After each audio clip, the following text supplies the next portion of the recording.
This is the Investor Connect podcast program. I'm Hall T. Martin. I'm the host of this show in which we interview angel investors, venture capital, family offices, private equity, and many other investors for early stage and growth companies. I hope you enjoy this episode.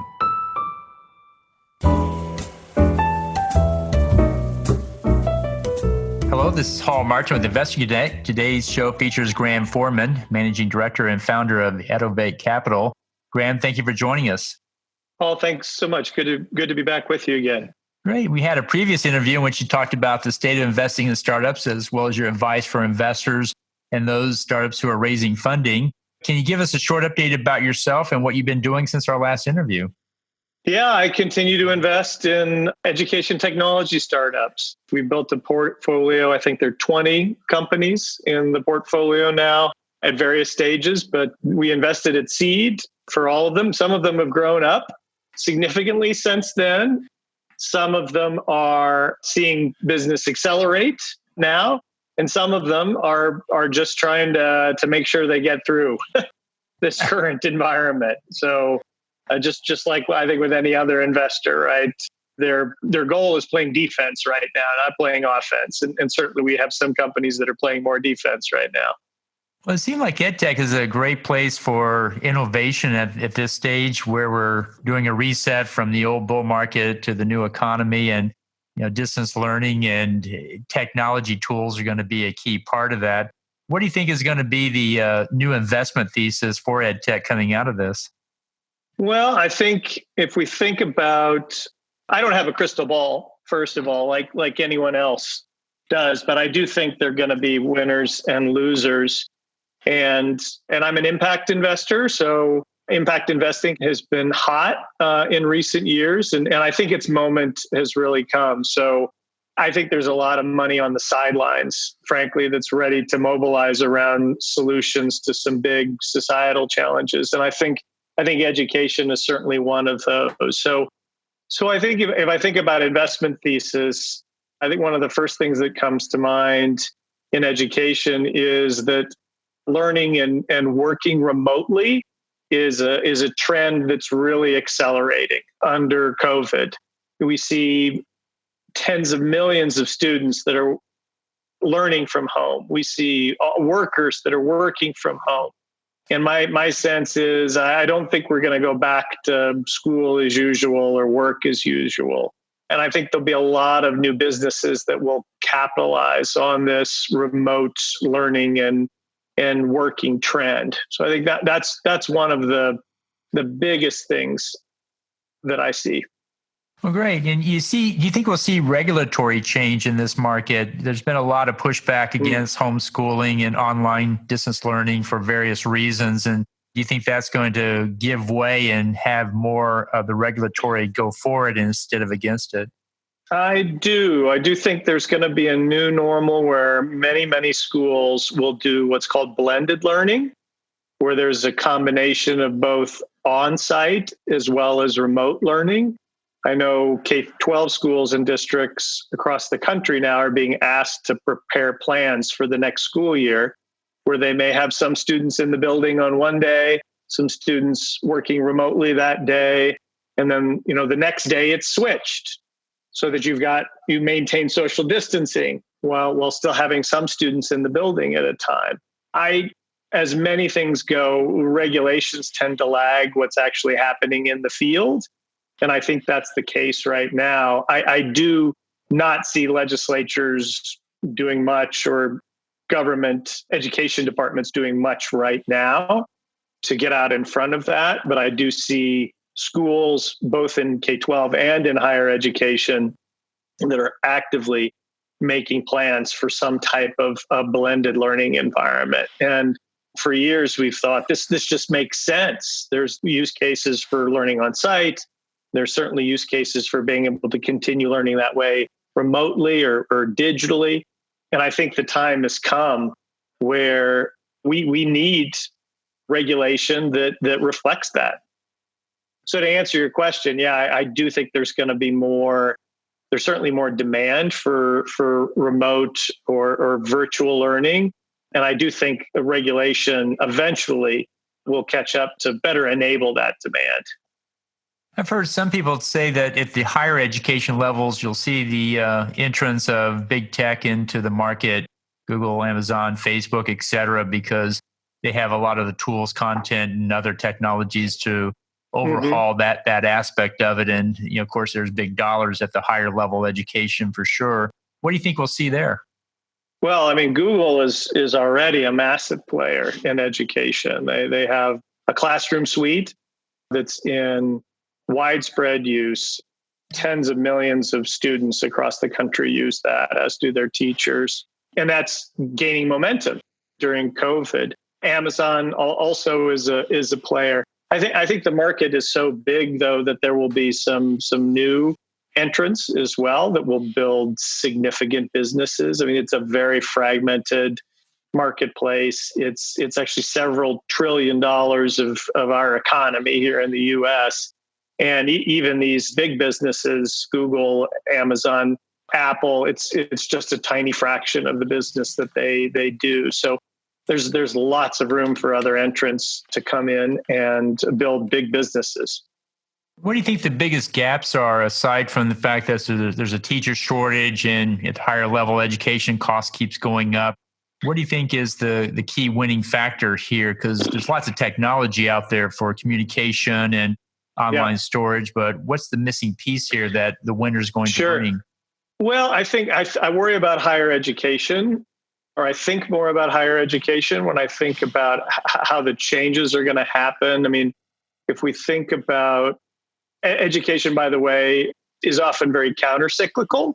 So it often does very well in down economies. And I do think it will do well overall. I do think at the higher ed level, there's going to be a reckoning. And this, I'll get to your specific question. But when we look at what is happening in higher ed, there are projections that there'll be 10% fewer students on campus this fall at a minimum, and there'll be 20% fewer revenues. And in that industry, where more than 1,000 colleges today, even before COVID, are operating in the red, that doesn't bode well. And so I think there are problems with affordability in higher ed. I think there are challenges around access in higher ed, and I think there are also challenges around just student outcomes. And so I believe in this moment of reckoning. I think there will be new models that will emerge that are more cost effective and are also tied more closely to key student outcomes like employment in a meaningful, high paying job. I can't see it any other way than that happening at this moment. I do think in K-12, back to blended learning, I think that's one of the trends that we're going to really see more and more of in K-12 in the years to come. Right. And then what advances do you think technology is going to bring to the table? Do you think AR, VR is going to bring us new levels of education, or do you think that's a dead end? Well, I'm probably not the best person to ask about AR, VR. If you want a real bullish view, I do think there are clearly use cases for that. My own personal view is in education, still trying to figure it out.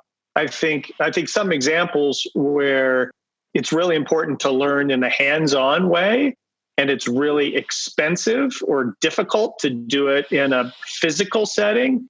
Those are great cases, and I can give you a couple of examples. Think of a chemistry lab. Chemistry lab is very expensive to spin up. It could cost hundreds of thousands of dollars to have a chemistry lab with all the equipment and supplies. And the cost can be high if someone runs an experiment that ends up exploding or blowing up. So the idea of being able to have a virtual chemistry lab to do that, medicine as well, medical training or nursing training, it makes a ton of sense. But it's other things in education I think are hard. I do think in terms of technologies, I do think artificial intelligence is one that we're going to see. We're already seeing in education where it's able to make recommendations in software to students for what they need to do next. The software can run a quick diagnostic or do an assessment on a student, know exactly where that student is, and then recommend the next thing for them automatically that helps them learn the next concept.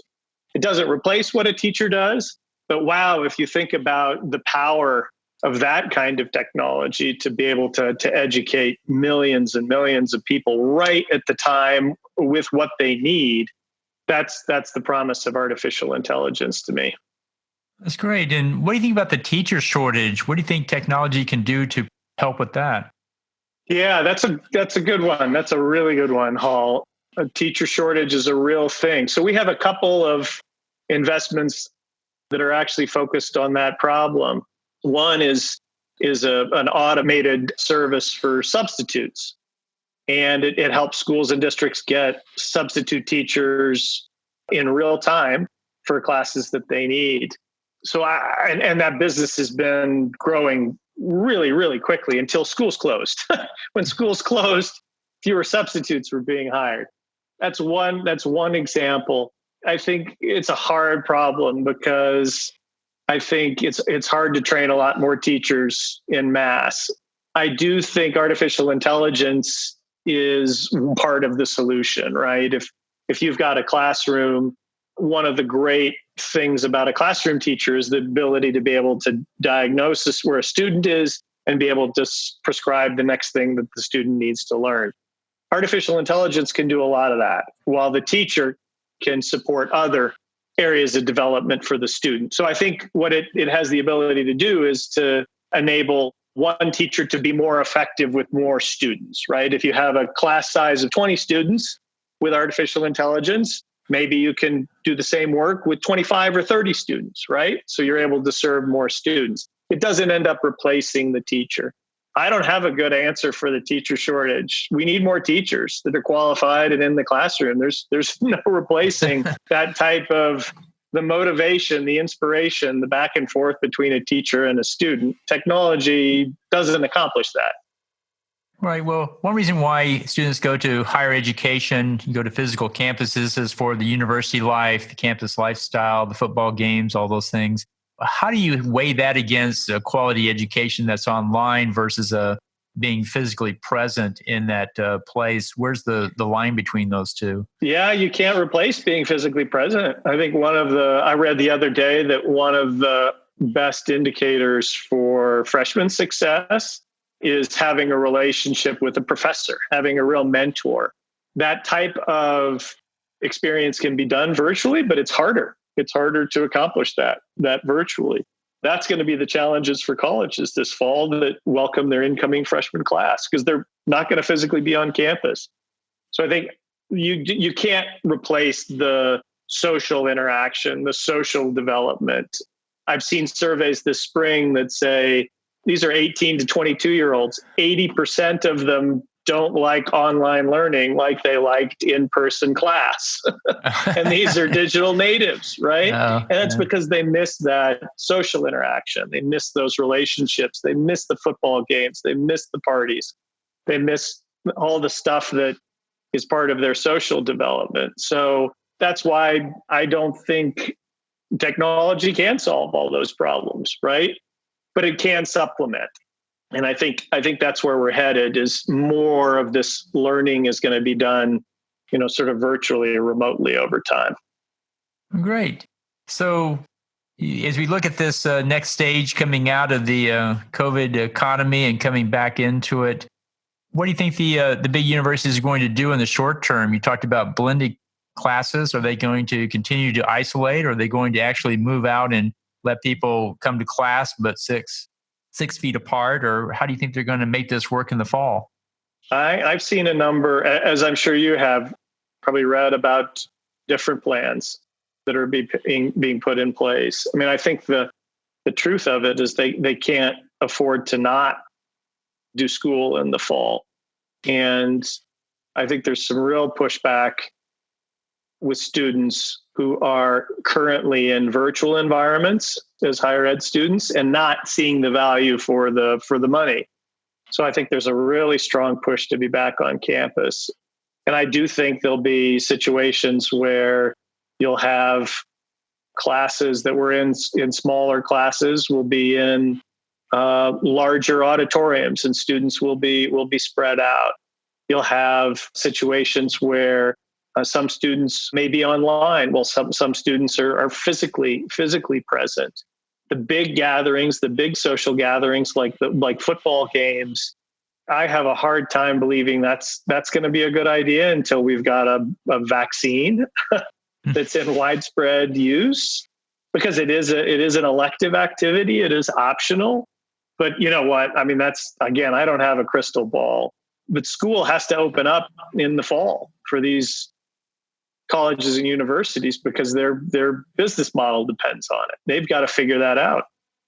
Right. And I've heard some parents have already started asking for refunds for the last part of this past semester because they weren't getting the full experience they paid for, and the fall's a different story.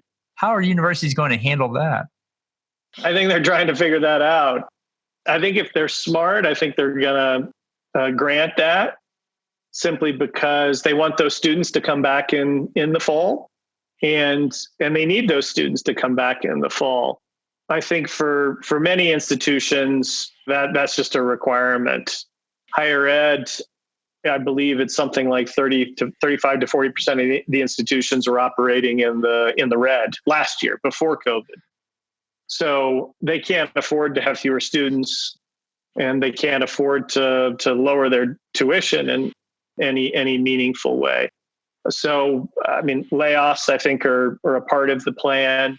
I think just smaller schools, and frankly, I think many of them are just not going to survive. I think there are hundreds and hundreds of schools in the next couple of years that probably won't survive this unless they figure out a new business model. They figure out a different way to deliver education. Well, I was surprised that education, just like healthcare, rose faster than the rate of inflation for the last 20 years. How did it get to be such that they could keep charging more and more for less and less? How did they get away with that? Well, a couple things.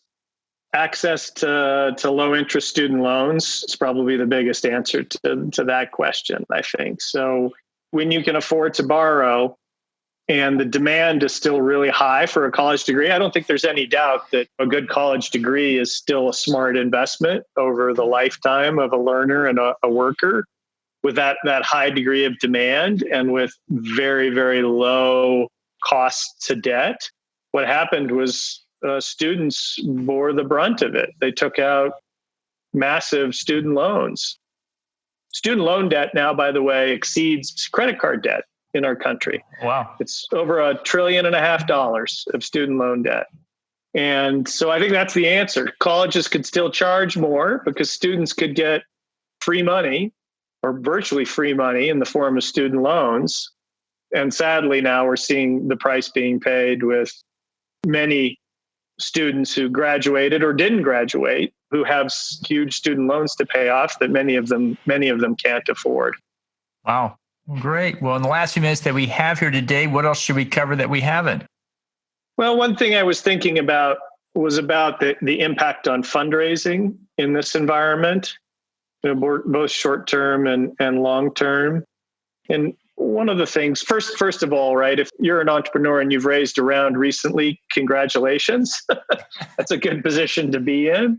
You should have runway to get through this, but you might actually think about extending your current round at the same terms. If you can get some additional money in without much effort, then it's worth leaving your round open. If you're approaching the end of your runway from your last round and you need to raise, it's a tough environment to do that. I would expect it to take longer and maybe many more meetings in order to get that done. I do think, we've had 5 years of record results in terms of early stage investing. I think there's some reckoning that's happening there. Valuations are impacted, which doesn't feel good to entrepreneurs, but that's a new reality. And if you're looking to raise money, not this year, but next year, one of the things I've been thinking about is just 2020 growth results. I really think most entrepreneurs should get a pass on 2020. I mean, if out of this year, you're able to sell as much this year as you did last year, I think that's a win. I mean, if you're just flat in 2020, think about that. That's just a win. I think if you show some growth in 2020, I think you're probably in a pretty strong position to raise around. So back to what we talked about earlier, I think it's important to be playing defense right now and be very cautious about investing in or expecting growth. And to get to break even, I'm telling my companies, plan for a scenario where you don't sell anymore and you've got to get to break even, and then hope for something better than that. And if you see results come in that are a little bit better than that, then you're going to live. You're going to live to fight another day, and you're going to grow some, but live to fight another day. We don't get a second chance to funding a business. You only get one chance. If you run out of cash, that's it. Game over. That's right. Well, very good. Well, how best for listeners to get in touch with you? Well, they can. There are a couple of different ways. They can find me on LinkedIn. I've got a Medium blog under my name where I write regularly about these topics. Certainly, they also can contact me through the Edovate Capital website as well, and would be happy to hear from them and engage. Great. We'll put that in the show notes. I want to thank you for joining us today and hope to have you back for a follow-up as we go through this further. Sounds like it's going to be an interesting ride. Not a dull moment, Hall. Not a dull moment. Thanks for doing what you're doing, and thanks for having me on again. You bet. Investor Connect helps investors interested in startup funding. In this podcast series, experienced investors share their experience and advice. You can learn more at investorconnect.org.